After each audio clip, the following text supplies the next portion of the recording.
जय हिंद दोस्तों, त्यागी trading tips में आपका स्वागत है। दोस्तों, इस वीडियो के अंदर हम बात करने वाले हैं दो कंपनियों के बारे में। यहाँ पर बात होने वाली है एक कंपनी जो पिछले 5 साल से भागी नहीं है, भागी है लेकिन जितनी भागनी चाहिए थी शायद उतनी नहीं भागी है। एक कंपनी ऐसी, उसका बिजनेस ही मोनोपोली टाइप है, यानी कि कोई दूर दूर तक टक्कर पे उसकी दिखाई नहीं देता है। देखिए, ऑलरेडी शेयर भाग चुके हैं, जिसकी टक्कर पे कोई दूसरा नहीं होगा वो ऑलरेडी काफ़ी भागा हुआ है, लेकिन फिर भी गिरावटें मिलती रहती है। एटलीस्ट आपको कंपनी के बारे में मालूम होना चाहिए। दो कंपनी के बारे में यहाँ पर चर्चा होने वाली है, साथ ही एक दो कंपनी के बारे में हम और चर्चा करते हैं। कुल मिला के 4 कंपनी के बारे में यहाँ पर चर्चा होने वाली है। साथ ही स्टार्ट करते हैं सबसे पहले FIDIS के डेटा से। DIS की बात करें, 13,000 करोड़ का माल आज खरीदा है, बेचा कितना है 8,700 करोड़ का, नेट 4,300 करोड़ का माल खरीदा है। लगातार DIS खरीद रहे हैं, FIs बेच रहे हैं। बात करते हैं यहाँ पे 9,100 करोड़ का माल FIs ने खरीदा है, बेचा 10,800 करोड़ का, नेट 1,703 करोड़ का माल बेच दिया।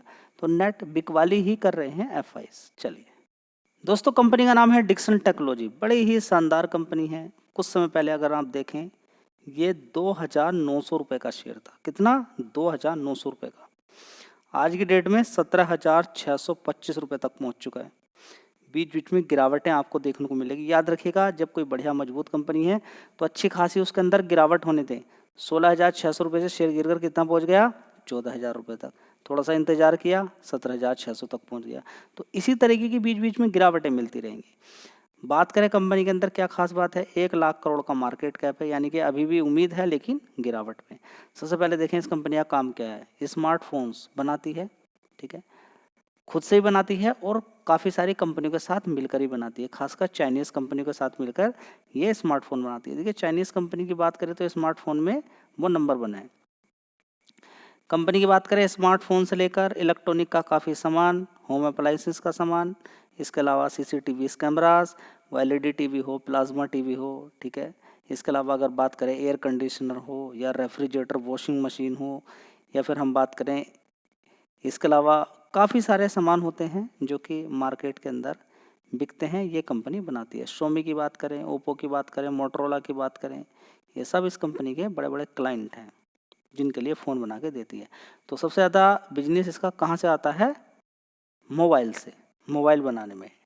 तो ये 84% का रेवेन्यू यहीं से निकालती है, यानी कि और दूसरी कोई कंपनी है ही नहीं इसके मुकाबले में जो मोबाइल इसके अकॉर्डिंग बना सके। इसके अलावा बात करें तो कंज्यूमर इलेक्ट्रॉनिक एंड एप्लीकेशन से 10% का रेवेन्यू आता है। पहले ज़्यादा आता था, अब कम हो गया, क्योंकि अब ज़्यादातर फोकस इसका किस पे है? Smartphone, LED TV, plasma TV, इन सभी पर है, ठीक है। इसके अलावा अगर बात करते हैं यहाँ पे कंपनी की, तो होम अप्लाइंसेस जैसे कि बात करें, वो वॉशिंग मशीन भी हो सकती है, रेफ्रिजरेटर भी हो सकता है। लाइटिंग प्रोडक्ट की बात करते हैं, LED बल्ब्स, ठीक है।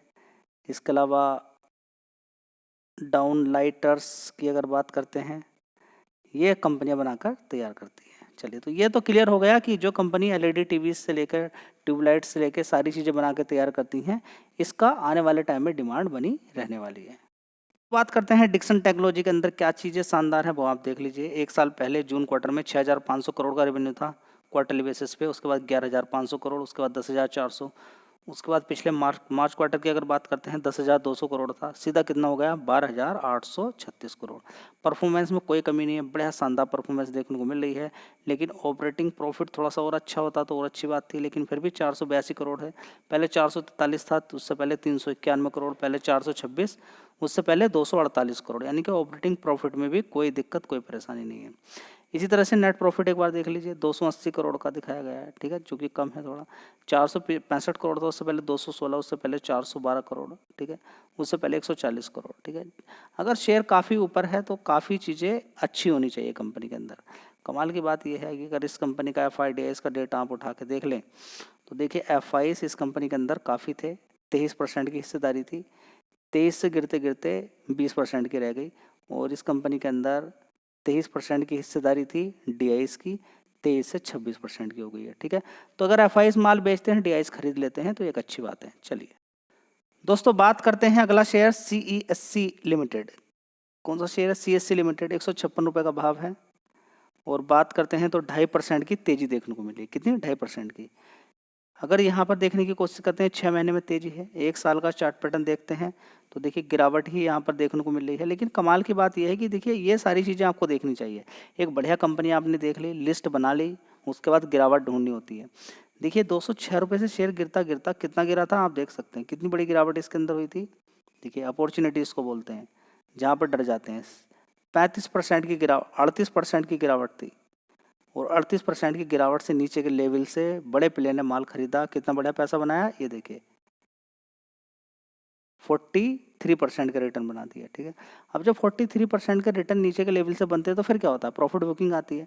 तो इसमें प्रॉफिट बुकिंग ही चल रही है, तो गिरावट चल रही है, कोई बात नहीं है। नीचे का लो कितना था पहले 119, तो अभी कितना है 156, आसपास ही पहुंच गया है। मार्केट कैप बहुत ज़्यादा कम है, 20,000 करोड़ का मार्केट कैप है, यानी कि फिर दोबारा से इसके अंदर अपॉर्चुनिटी मिल सकती है। याद रखिएगा, रिकमेंडेशन कोई नहीं है, लेकिन अच्छे शेयर हैं, मैं आपके लिए लेकर आता रहता हूँ। कंपनी के फंडामेंटल में कोई परेशानी नहीं है, बढ़िया फंडामेंटल कंपनी के हैं, एक बार देख लेते हैं। दोस्तों बात करते हैं सीएससी लिमिटेड की। 1 साल पहले देख लीजिए 4,800 करोड़ का रेवेन्यू था, उसके बाद 4,700, 3,500, उसके बाद 3,800। देखिए पावर सेक्टर की जो भी कंपनियां होती हैं उनके अंदर फ्लक्चुएशन देखने को मिलता रहता है। इस बार 5,200 करोड़ का रेवेन्यू शानदार देखने को मिला है, शेयर के अंदर अच्छा खासा उछाल भी देखने को मिला है रिजल्ट्स के बाद। अभी देखेंगे ऑपरेटिंग प्रॉफिट देख लीजिए, यहाँ पर 864 करोड़ का है, बहुत ही शानदार है। कितना, 864 करोड़ का। उससे पहले 862 था, उससे पहले देखेंगे 610, उससे पहले 896 करोड़, उससे पहले 371 करोड़। तो परफॉर्मेंस में कोई कमी नहीं है। अगर नेट प्रॉफिट भी देखने की कोशिश करते हैं तो 404 करोड़ का है, जो कि पिछले क्वार्टर से बड़ा है, इस वाले क्वार्टर से भी और इस क्वार्टर से भी, और 1 साल पहले वाले क्वार्टर से भी बड़ा है। तो परफॉर्मेंस तो काफ़ी अच्छी है। अब देखते हैं आगे क्या होता है। दोस्तों अगला शेयर होगा एक्साइड इंडस्ट्री लिमिटेड। इस शेयर की बात करते हैं, कभी 170-75 रुपये के आसपास ही होता था। देखिए यहाँ पर आप देखेंगे 147, 144, 170, नीचे की साइड में पहुंच गया 137। 137 से इतनी ज़बरदस्त इसने तेजी दिखाई। देखिए गिरावट के बाद ही आपको देखना चाहिए, उसके बाद तेजी बनती चली गई। इतनी तेजी बन गई 137 रुपये से शेयर कितना पहुंच गया, ऊपर की साइड में देखेंगे 564 रुपये। क्या करना चाहिए, रुकना चाहिए, नहीं रुकोगे तो फिर देख लीजिए क्या होता है। ठीक है, बड़ी गिरावट हो जाती है, उसके बाद देखिए तेजी भी धीरे धीरे बनती है। 333 रुपये से धीरे धीरे तेजी बनाई शेयर ने और बढ़िया पैसा यहाँ पर बना के दे दिया, कितना, 20%। उसके बाद फिर तेजी बनी, यहाँ पर आप देख सकते हैं अब 21% का रिटर्न यहाँ पर बना के दे दिए, 22% का रिटर्न।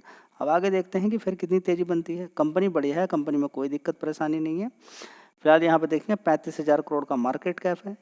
तो आने वाले टाइम में एक बैटरी की रिक्वायरमेंट हमेशा बनी ही रहेगी। तो जिस तरह से मार्केट कैप कंपनी का है और गिरा हुआ शेयर का भाव है, आने वाले टाइम में और भी गिरावट देखने को मिल सकती है। तो पैसा आपका आने वाले टाइम में बनने के चांस रहते हैं। रिकमेंडेशन नहीं है, याद रखिएगा। नीचे भी साइड में जब बिल्कुल सस्ता था तब भी इस शेयर को बारे में फोकस कराया था आपका। आने वाले टाइम में और भी तेज़ी बन सकती है, लेकिन समय आपको देना पड़ेगा। चलिए दोस्तों अगला शेयर होगा टाटा मोटर्स लिमिटेड। देखिए डिक्सन टेक्नोलॉजी की अगर बात करें तो तेजी के पीछे का कारण अगर आप पूछना चाहते हैं तो अभी आपने देखा कि इंडिया में विजिट की थी किसने, मोदी जी ने। वहाँ पर काफ़ी सारी कंपनियां वहाँ पर चाइनीज़ वाली, तो उनको लगता है कि हाँ मोदी जी यहाँ पर आए हैं, अब थोड़ा सा स्टेबिलिटी बनेगी, बात बनेगी आगे। मतलब एक प्रकार से कहें कि बिजनेस में एक स्टेबिलिटी देखने को मिल जाती है इस तरीके की, अगर सरकार एक दूसरे सरकार से कोऑपरेशन अच्छा करती है। चलिए अब यहाँ पर अगर देखने की कोशिश करते हैं टाटा मोटर्स की, तो ये भी जीएसटी मालूम है कि 28% का जीएसटी लगता है, घटकर अगर 18% का आ गया तो एक मज़ा ही आ जाएगा। तो उसी के हिसाब से अगर देखें तो रैली धीरे धीरे बनती हुई नज़र आ रही है। ठीक है, तो आप देख सकते हैं कि ज़बरदस्त रैली बनी है। नीचे की साइड से देखेंगे 633 रुपये से ज़बरदस्त तेज़ी दिखाई और ये पैसा बना दिया 10% का रिटर्न। तो ऑटो सेक्टर के शेयर ऑलरेडी काफ़ी तेज़ी दिखा चुके हैं।